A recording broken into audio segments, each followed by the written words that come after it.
ঢেঁড়স এত বড় একটা ক্ষেত, মাশাআল্লাহ আলহামদুলিল্লাহ ভালো হয়েছে। ঢেঁড়স তো এতগুলি একটা মানুষ খেতে পারে, সেই জন্য কি করা লাগে, বিক্রি করা লাগে। আর বিক্রি করলে আমি যে বারবার বলি যে agriculture financial support and crash করো, এই সবজিটা আমাদের বৈদেশিক মুদ্রাও আয় করতে পারে, শুধু আমাদের খাওয়ার জন্য না, দেশের জন্য অনেক সহায়তা করে এই কৃষক। কৃষিকাজ না করলে আমরাও খেতে পারবো না, অনেক সময় আর্থিক আয় থেকে আমরা বঞ্চিত হব। যেমন এই কৃষিটা দিয়ে আমরা বৈদেশিক মুদ্রা আনতে পারি, সারা বিশ্বে আমরা এটা রপ্তানি আমদানি করতে পারি। সো বেশি করে গাছ লাগান, টবের মধ্যেও কিন্তু এসব গাছ লাগানো যায়।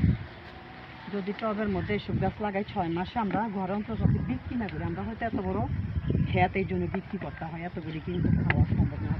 ঢেঁড়স 4-5 দিনে অনেক বড় হইলে পাইকা যায়, ঢেঁড়স খাওয়া যায় না, সেই জন্য ঢেঁড়স ছোট ছোট থাকতে পাইরা খাইতে হয়। এই জন্য ঢেঁড়স তোমরা যদি ঘরে লাগাও 6 মাসে ছোট ছোট ঢেঁড়স খেতে পারবা। ঠিক আছে বন্ধুরা? সবাই আমার কয় খালি তুমি খালি ঢেঁড়সও তুলনি।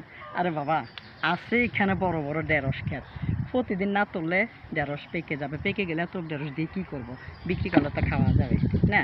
হ্যাঁ ঠিক ঠিক তো না।